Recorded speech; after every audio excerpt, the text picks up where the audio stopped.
What the Actual Fork podcast is co-hosted by two intuitive eating registered dietitians, yours truly, Sammy Previtt, owner of Fine Food Freedom, and Jenna Warner, owner of Happy Strong Healthy. We can't stand diet culture bullshit and love keeping it real. Our mission is for all humans to believe that they are made for so much more than chasing a smaller body. We are also here to share with you that food can be fun and pleasurable again. Although we are medical professionals, we are human beings too. We are not afraid to share our deepest, darkest secrets and how many years of our lives were taken by diet culture. We started this podcast so no human has to feel alone in their journey towards food freedom. So get comfy and join us for a casual convo where you can expect to laugh, cry, learn, and grow. We are so grateful that you're here. So if you enjoyed this podcast and want to connect further, we invite you to follow along on Instagram at WhatTheActualForkPod and subscribe, rate, and review our podcast so we can continue to share this message with more and more people. Now, let's get into it. Welcome back to another episode of What the Actual Fork podcast. I was just telling Sam before we hit record that my FYP recently has protected me from a lot of drama. So I don't think I have a What the Actual Fork moment to share. So I'm going to kick it over to you, Sam. What do you got for us today? I'm like, shit, do I have one? Like now, I feel like this isn't a What the Actual Fork, but it was I was sharing with you off air how I was just in Penn State this past weekend. Wait, you'd have died. My flight home was like delayed. I didn't get home till 2 a.m. And it was just like such After a thing. a weekend at Penn State. Oh my God. Oh my gosh. And I was like, a little struggling at my layover. I like had a Band-Aid on my face still from this, like no makeup on. I'm in like straight up pajamas and they sit me at this table. And I kind of like make eye contact with the girl. They sat next to me and she was like, I follow you on TikTok. And I was like, oh my God, hi. And I just felt so bad because I was like, you're getting such an unenthusiastic version of me right now. But we ended up like having dinner together and chatting. And she was that's wonderful. So cute. Yeah. Was she coming from State College also? No, she was coming from a bridal shower. But Alexi, shout out to you, met her at LaGuardia Airport. But no, the one thing I wanted to share with you at my Penn State weekend, which I'm interested to see if you've ever had one. I know you're pregnant now. I have never had an espresso martini until this weekend. I haven't either. I'm terrified of them. Oh my, well, I feel like we're literally saying, I feel like they are the worst thing for your health. they're like the Four Loko of 2023. 100% or 2022. But I will say, yeah, they were. What year are we in? They were definitely. Well, I feel like they came out back and like I forget when they got big because I had been going through IVF and then pregnancy and postpartum. I just like never had one, and then they were necessary this past weekend. But there were so many funny things I want to share with you, and then I'm going to pass it back over to you. One. For all of our Penn Staters, the gaff was closed. No. The entire weekend. No. Like you know how it has like the metal door that gets pulled down? We just like went in front of it and we're like banging on it. And we're like, let us in. And it was so funny. We met these women that were like they graduated like 30 years ago and they were like, no. And like everyone, I swear it was like a scene from the movies. Because I guess the previous weekend was senior week. So they just like shut down after because it's probably like a shit show and they just like need a break. My best and worst memories from college are at the gaff. So other funny thing. So this is like a reunion, right? We do a dinner Friday night at Allen Street Grill, like when we couldn't afford that in college. Now it's like the whole bill is like $200 and we're like laughing for 6 for like months. 7 of you. Yes. Yes.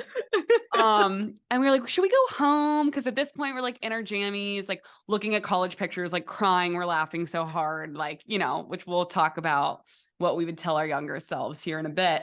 I have a lot to say to her. But we're like, no, we love Pickles. Bill Pickles around the corner. We're like, let's go to Pickles for like a nightcap.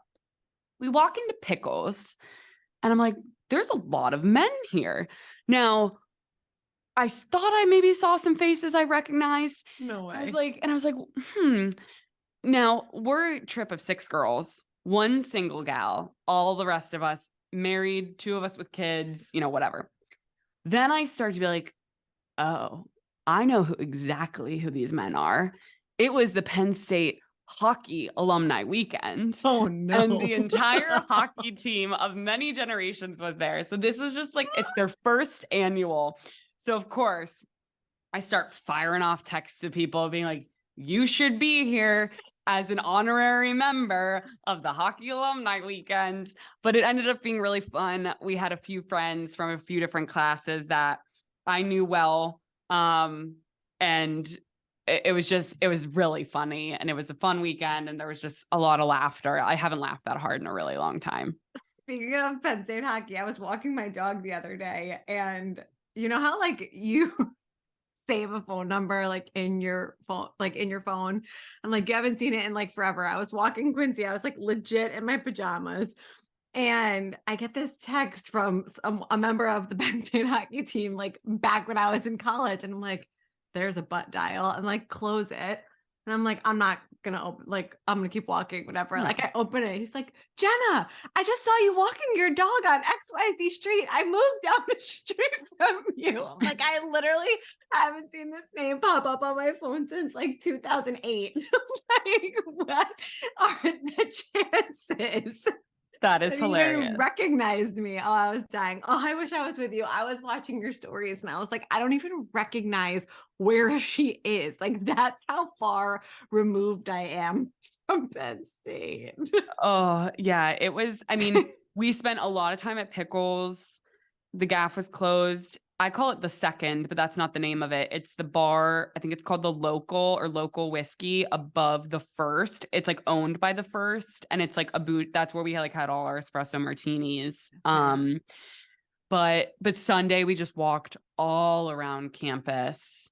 I mean, it was so beautiful, and it's just this nostalgia bubble. It's wild.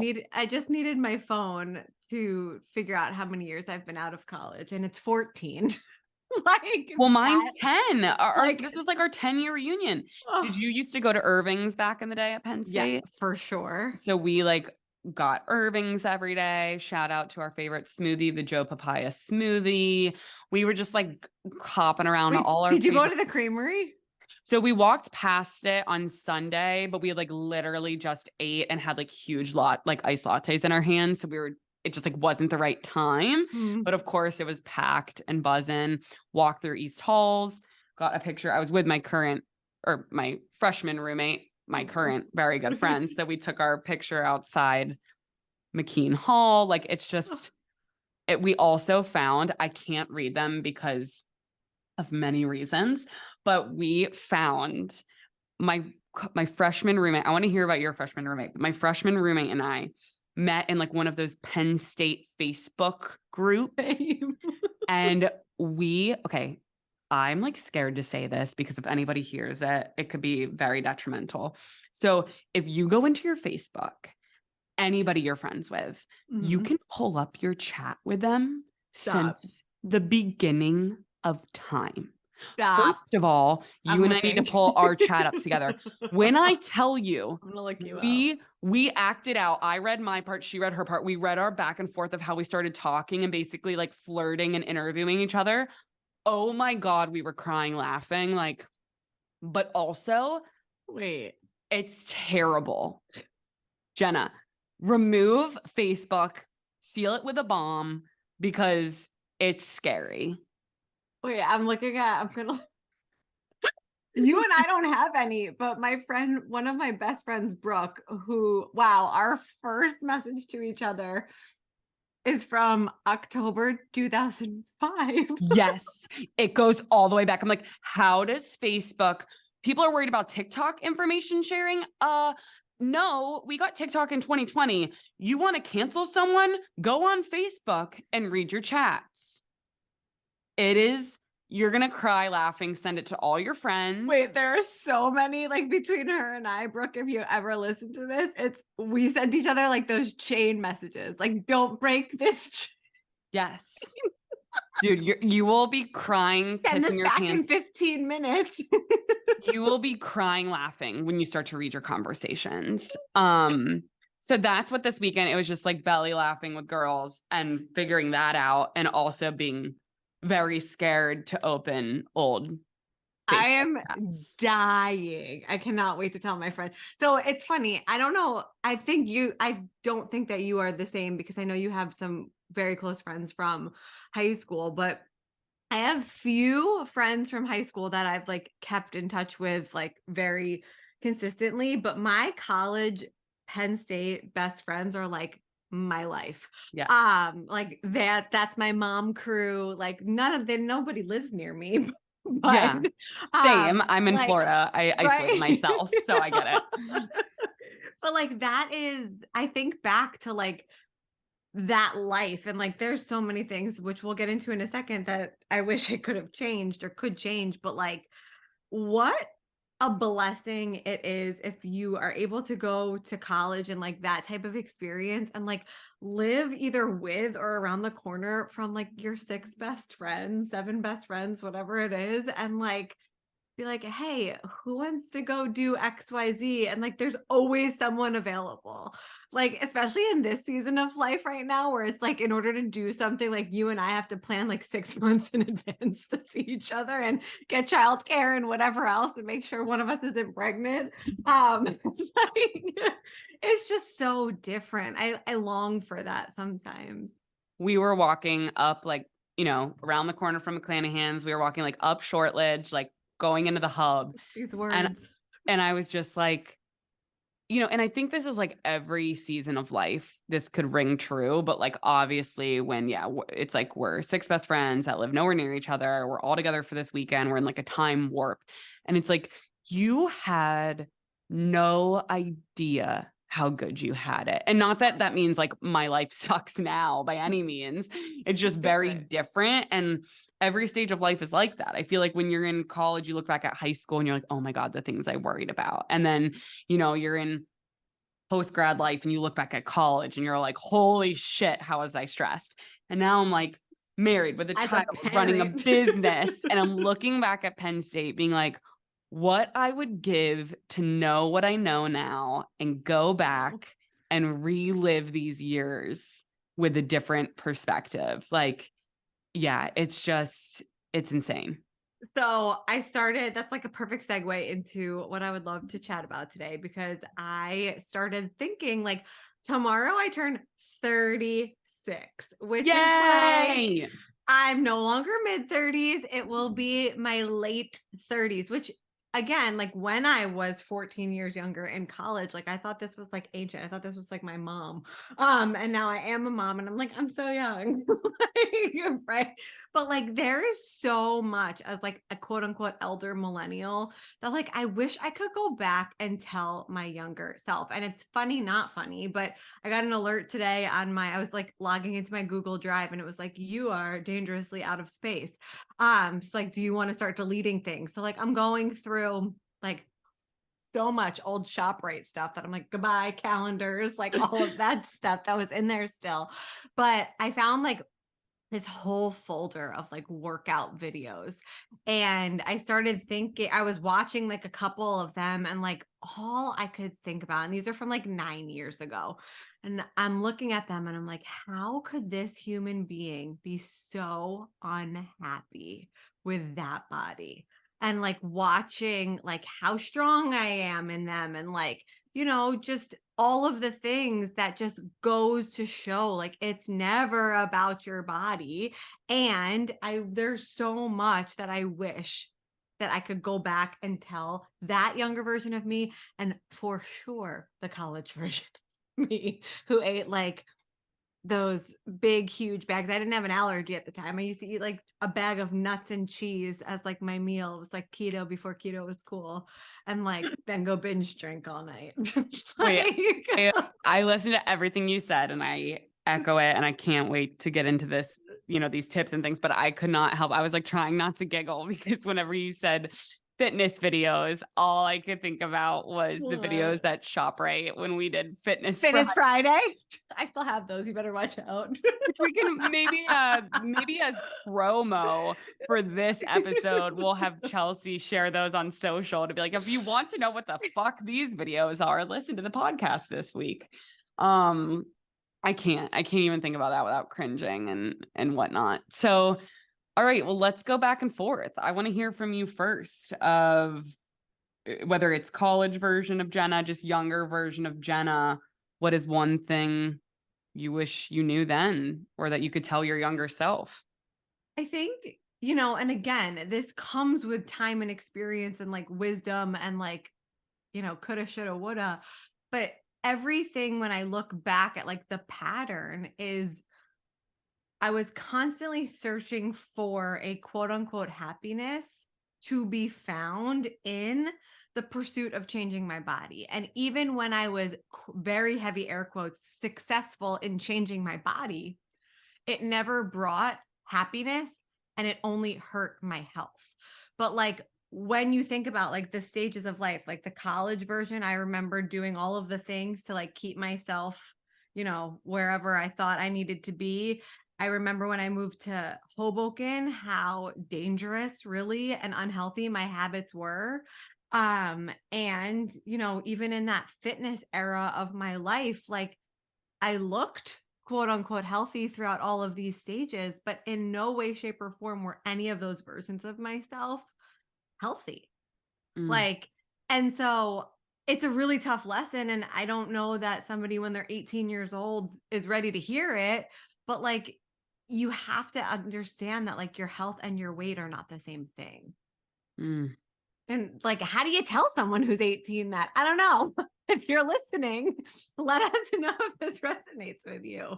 Well, I think it's what we do on social every day, right? Is we just plant our seeds and put our messages out there. And it's not our job or responsibility to convince people, but if and when they're ready to digest that information, hopefully. Here it is. Here it is.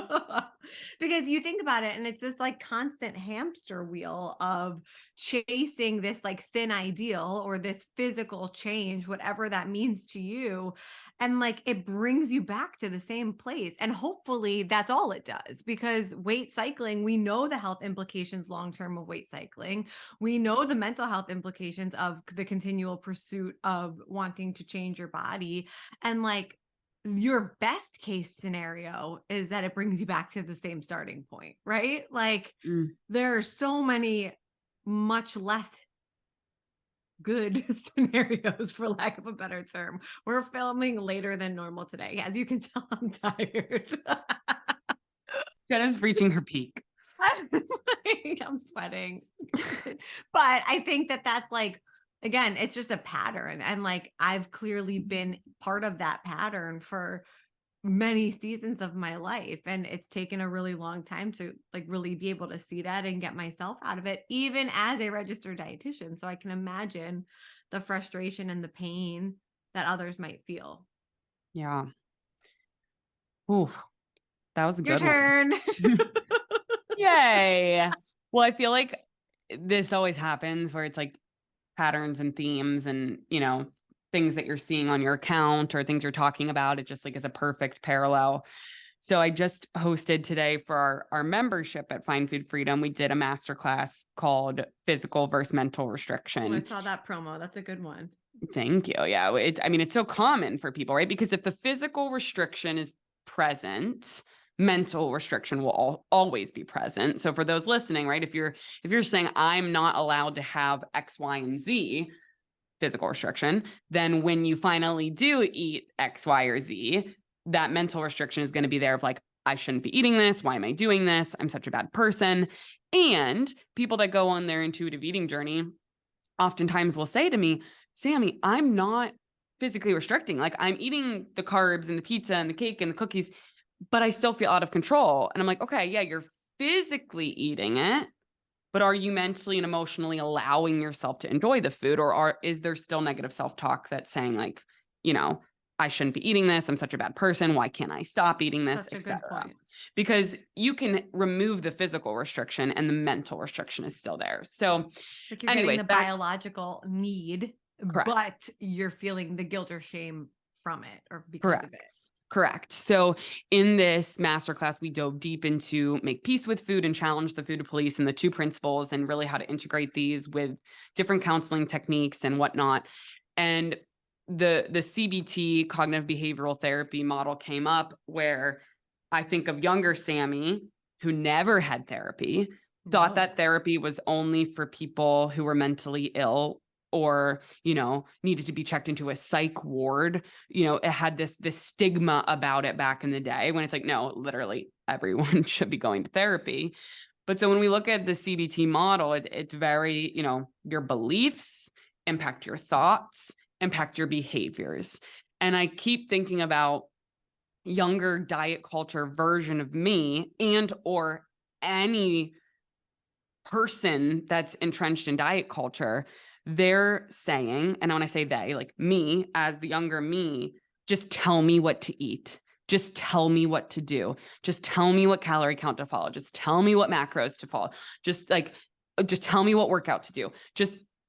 It's the constant chase of the behavior change that if it were that easy, we wouldn't have this podcast. Like there'd be no such thing as intuitive eating, because so much more than that. Right. Because then like it would just be like, okay, here you go, do this, done. Right.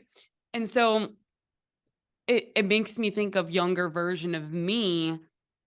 I wish so badly I would do anything to go back and know what therapy was and how to get curious about my belief systems, not only with nutrition and food and body image, but just, all social injustice and, race, sexuality, gender identity, like all of those things. But to look at like, what is your belief? Where did this come from? Who taught you this? Where do you hear this? Where is it reinforced? When you hold this belief, how does that affect your thoughts? And how does that affect your behaviors? Because once you can recognize that cycle and that pattern, it's not about changing the behavior. You have to start with the belief. And in college, truly a lot of my life, but my disordered, self really came out in college. My belief was that smaller bodies are better bodies. My belief was that I'm not allowed to eat carbohydrates, or carbohydrates are bad, right? And so if I'm holding those beliefs, it doesn't fucking matter what I try to do. Like everything is going to be firing at all cylinders from disordered ways. I'm not going to feel pleasant physically, mentally, emotionally.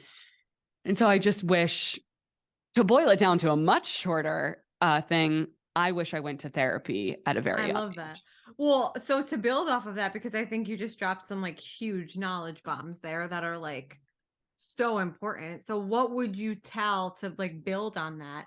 How would somebody begin even to change their belief systems? If it's something that has been like, let's say, passed on from their parents, Yes, or from people that they really trust, right? Or like people that they really trust, even like the physical body one, like whether that was passed on from your family ties or not, like it's coming from places that somebody trusts, right? Which could be the media or social media, or in today's world, it's like Matt and I always, not joke, it's a terrible way to say it, but we always discuss how like kids today don't have a chance because of the addictive nature of social media and like what it provides for you, right? So like, how would you suggest like the beginner change their belief system?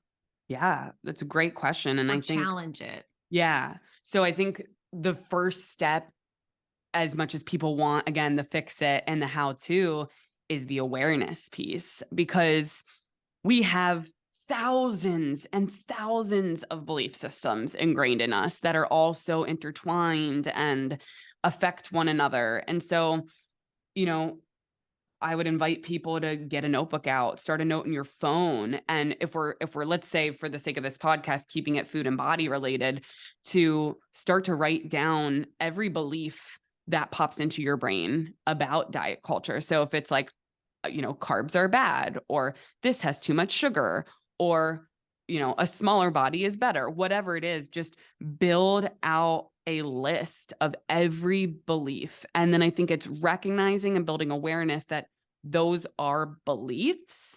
They were taught to you. You were not born in this world thinking that your body is bad or that carbs are bad.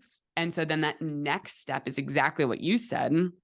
Start to ask yourself, once you have this list of beliefs, or just start with one, where did I learn this? Where did I hear this? What has reinforced this belief system? And then that next step is simply challenging it. Doesn't have to be science-based, doesn't have to be research-based, but let's say if it's, I think carbs are bad, then just simply challenging that and saying, I deserve to eat carbohydrates because I'm a human being and my body and brain deserve their number one source of energy.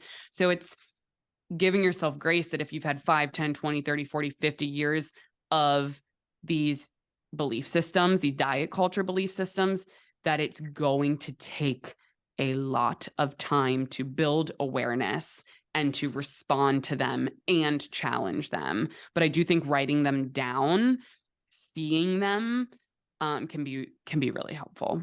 That was so perfectly said. I think we can end the episode right here.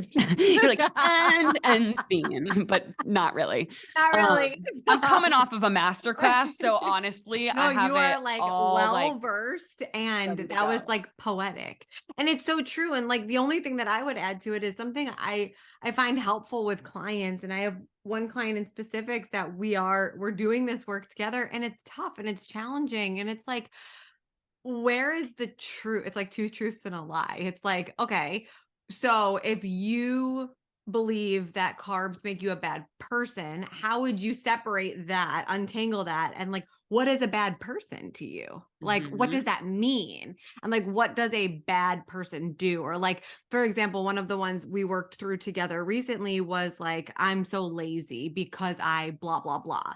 And I'm like, okay, what is a lazy by definition, what is a lazy person? And we were like going through it, and she's talking about like a lazy person, XYZ. And I'm like, okay, you're a mom. You're feeding her from your child from your body. Like you have a full-time job. You have X amount of pets.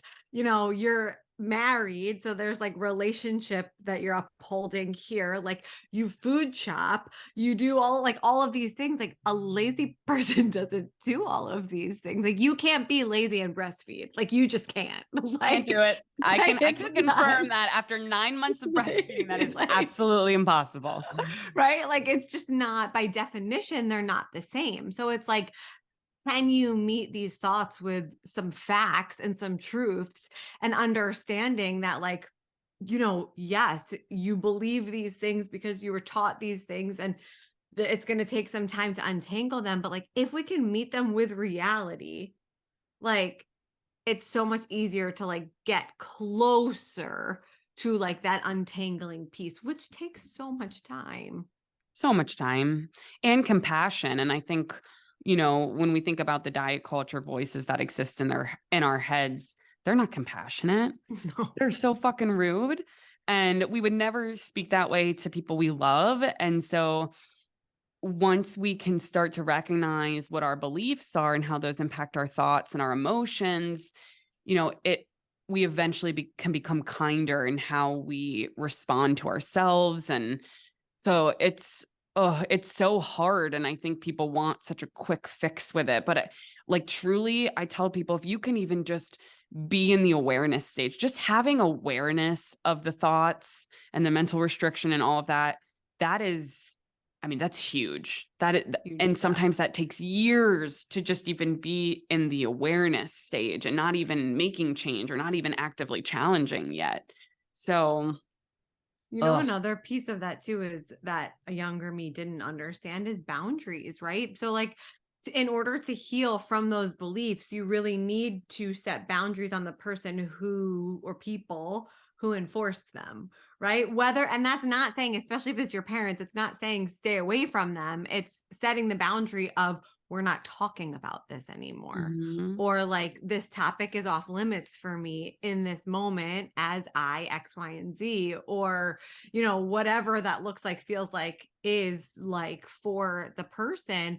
But you really can't heal yourself from a thought process even, or a belief, if somebody else is confirming like negative bias, right? Like someone else's, or confirmation bias, if someone else is confirming like your previous thought, right? Mhm. So that's really tough. And that's something that old me definitely didn't understand. I had no boundaries. And like that's also like probably so much of like the demise of that time frame. Oh, for But sure. right, like that's something that I wish I understood more of. um And I feel like I'm still, and I think I'm going to be for the rest of my life, with just being a recovering people pleaser and coming from diet culture. Like, no matter how well versed I am in therapy or boundary setting, I truly think it's one of the hardest things I've ever done. And so people can go back and listen. We did an episode not too long ago about boundaries. mm, But I even think about, like, I'll use this weekend as an example. Um, you know, I was such a people pleaser to my core in college. I lived my entire life was like to please others, right? Like, and so if you're always trying to not disappoint others, you're always going to disappoint yourself. And mm. so even this weekend, both nights, I ain't ashamed to say it. Mama looked down and I was like, I need to go to bed. Like, wow. And so, you know, I looked at my thing and I said, hey, you guys stay out, do your thing. This has nothing to do with you. I love you. See you in the morning. If anyone wants to hop in my Uber, I'm out. And a few came with me, a few stayed out and rallied. And so it's like, I would have never done that in the past because I'd No. be like, what do people think of me? Are they going to like me? Are they going to be mad at What's me? gonna Are- happen when I'm gone? What are they going to do? Like, nope, sure didn't do that this weekend. It was like, I'm ready for bed. I need sleep.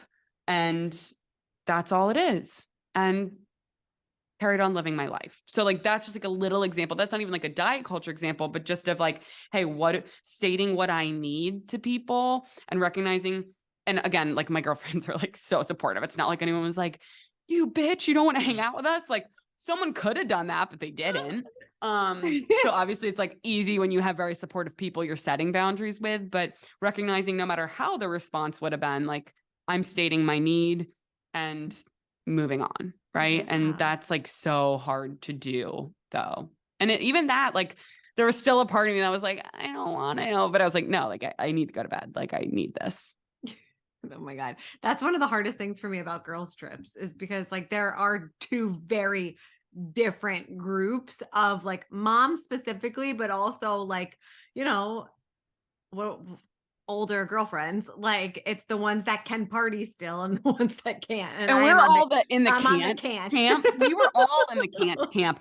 But as soon as we walked into freaking Bill Pickles and became a hockey reunion party, I was ready to go to bed. And then the next thing I do, I look down on my phone, it's 1 a.m. And I'm like, Oh my God. whoa, get me. Like as soon as I saw the one, I was like, I had like a pure panic attack. Like it was, I don't even know if I was tired. I was just like, I need to go to It's bed. so past my Yeah. bedtime. Like it wasn't even, and like I barely drank, truly. Like I know we've talked about sober curiosity on here. Like I Yes. really didn't even have like barely a drink and I'm still freaking like it's bedtime. So Yeah, I am so boundaries. in the camp, and I'm going on a bachelorette party next weekend. Yes, I am pregnant, but like I will be flexing my You see you better guys in the flex morning. that pregnancy card, Like, baby. Pull it out. see you The in pregnancy the card is the morning. best because you're like, Oh, no one can tell me to drink. I can do whatever the fuck I want. I mean, again, you can do whatever the fuck you want when you're not pregnant, always. but it just like the pregnancy card makes There's it like like a respect, just like like, a yep, like I'm growing a right. human. So Bye. bye. I'm doing more work than you right now. Yep. But no, boundaries is such a good one because like I had zero boundaries in college and let people No. just bulldoze all over me. And then the amount of resentment that comes with boundaries when you don't set them, you resent people because you don't state your needs and you're holding this resentment around. Oh my gosh, I would do anything to go back and understand what a boundary was. Yeah. I also think the next thing that I would share is like the And this one's tough because this manifested in my life for a really long time and showed up in a lot of different ways. But like, I know you can relate to the elliptical and like the white building and Oh my God, the arc all, trainer. I did the right. blue one that you like look like you're Yes. skiing. You're Like, like up and down and up and yes. down. And like this like constant mental battle of burning your food or burning off every calorie that you quote unquote ate or creating a deficit to fill it with the unhealthy college activities in the evening.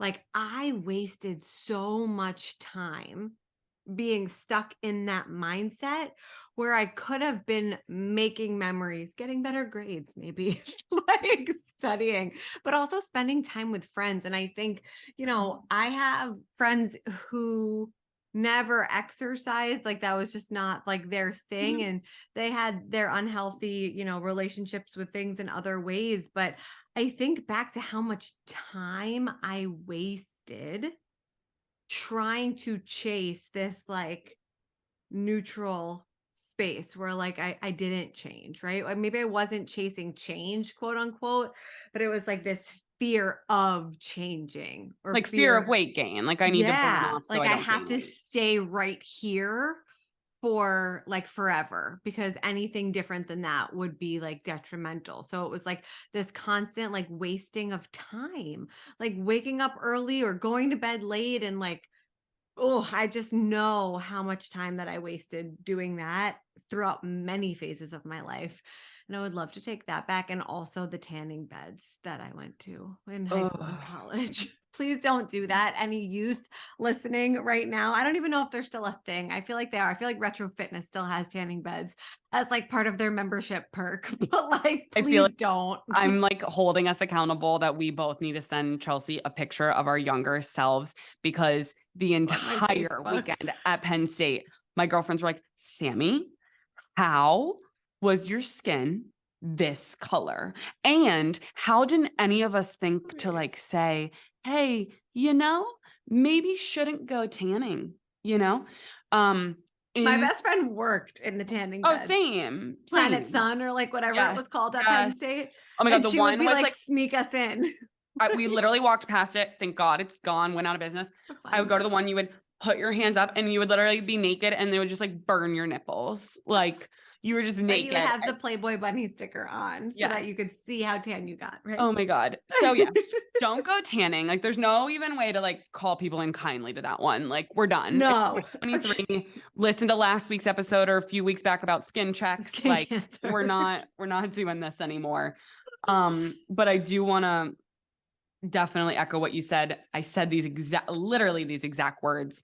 I was talking to my one girlfriend, we walked probably like 5 miles on campus on Sunday. It was beautiful. We were walking through all the buildings and, everywhere. And I said that out loud. I said, gosh, this is so fun and so amazing. And I'm so grateful right now for this moment. And I just wish so badly that like I could have had this perspective back then because I don't I remember was ever doing that. yes, because I was so obsessed. Like maybe I ran around campus a few times, but it was always with the intent of shrinking my body. And I remember so many hours spent at White Building or Rec or the IM building, like on the elliptical, on the arc trainer, trying to burn as many calories as possible. And like, it was just so amazing on Sunday to walk around and it was such a beautiful day and just take in the campus. And I'm like, oh, that is absolutely something I agree with and wish I could go back and have done differently. You know what diet culture and like that continual pursuit really does take away from you though is like yes to all of the things that we've said so far, but also the ability to just be in the moment and be present, because even if I had done that in college, which I'm sure maybe I had done once or twice, I don't remember. Because your Because intent was to shrink your body, right? Because right, it's you never may to have just been like look at walking. the scenery. Yeah. Like Because like, yeah, we could tell people right now, like, go for a walk and be present. But like, if your intention is to tracking your shrink steps your and body and like, yeah, track your steps and calorie burn, like if the intention doesn't change, then it doesn't matter what the behavior is. And so I yes, totally agree with you, like yes. 100%. And it's, oh, It's just, it was such like, I kept saying to my girlfriends, I'm just like, I don't even know what I'm feeling right now. Like I was like happy, but I was sad and I was nostalgic and I was grateful. And it was just like such like I couldn't even name an emotion. I guess nostalgia would be it, but it was just this weird mixture of like so many emotions the whole weekend. I had my two of my girlfriends from college over at my house 2 weekends ago with like they each have two kids now, and then my son and my parents stopped over because they live really close and like to say hi. My dad was like, guys, like, is this something you dreamed about like 15 years ago, like being blah blah blah? And two of us were like, yes, like we always did, blah, like it's a dream come true. And my one friend who like just feels differently about her current scenario, I don't even know how I would say it. She was like, absolutely not. We were cracking up because she's so honest and blunt and like incredible in that way. And just like, no. But yes, it's amazing. But it's just like it's so interesting because some part of me, yes, always wanted this, but like no part of me ever like thought about like the future when I was in those moments. Because again, my whole purpose of life and like being on this planet was to be the smallest version possible of myself. I'm like, that's crazy to think about. Yeah. But like, what a joy that we're here now, that it's like, because I can't, and I know you probably talk with so many mothers, or at least like, interact with so many on your page and in your community, and the amount of moms now that I work with of all walks of life that are like, I would do anything to go back and like be with my babies when I wasn't entrenched in I diet culture. know. And it's like, I'm so grateful that that's not me in this yeah, moment. like, and it's not at the comparison of like better in college than then, but it's just, I think of the different seasons of life and I'm like, how we kind of started this episode. I think I do this in every season. And I think I'll probably do it now where like, if we're lucky enough to have kids in the, more children in the future, I probably wished away stuff now or wasn't as present or didn't realize how, air quotes, maybe easier it is with one versus two and a toddler running around. And it's like every stage of life, I think we do that where we don't recognize how good we have it or focus on the present and the gratitude that we have in the moment. And so I feel like that's just the theme of the episode. It is. And it's so, I need to like hold space and recognize the fact that it's so hard. So It's hard. so hard to Impossible. do that. And like, There's because little glimmers of it. I resonate with everything you're saying and I feel it so deeply. And like, I even just like now being pregnant, and I'm like, this could be my last baby. Like, I don't know. And I need to really be present and enjoy this. And then this morning, I went to the gym and I was like, this fucking sucks. Like, because I was like burping and like can't move and was wishing away like this stage that I'm like, listen, it's not getting any easier from I was here. gonna say, So like, you're allowed to be excited for the baby, but also like pregnancy fucking sucks in a lot of like, ways. So like both can be true. right, it's that and statement. Yes. But it is so true. I think back on not necessarily the diet culture piece of, and I'd be dishonest if I didn't say that I did feel some of like those old feelings creep back in postpartum, but it wasn't that was holding me back. It was like the hustle culture mentality of like getting back to work and like work in the same as it was, let's say in 2020, which you and I have talked about off Yes. air. And it's like this pressure and feeling to like keep up and be part of, which took me away from moments with Noah that I'll never get back. So my intention this time around is to hopefully approach that differently, but like it's hard because the other feelings and pressures don't just like go away. Yes. So holding space for everybody who can resonate. And also like you said, beginning of this episode, the awareness is the first step. And like the awareness is necessary to move on to the next step. So like, yay for us for being aware. And let's see what we do with it. Yes. And like we've said, no matter what walk of life you're in, I think this lesson is so valid. And like you said, will continue to be something that we're working on for the rest of our lives forever. And I'm sure our parents can relate to it too in like different ways. Like it's Absolutely. just, there's just so many opportunities to be distracted and so many opportunities to like practice presence. I love that. Yeah. Is there anything else you want to do before we wrap? I feel like this is like a perfect little bow on the episode. Yeah.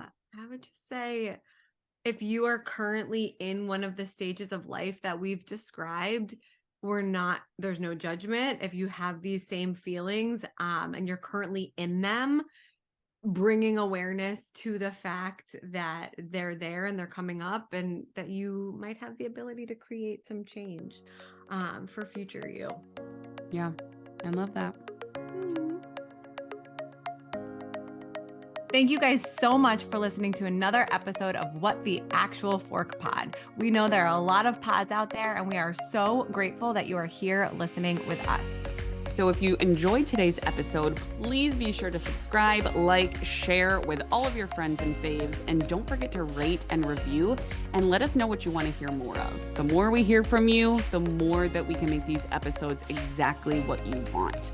We would also love to connect with you on Instagram at WhatTheActualForkPod. We promise to continue to bring you the hottest topics, greatest guests, and the most fun you can possibly have fighting diet culture bullshit. We love you, we appreciate you, and we will see you next week for more fun.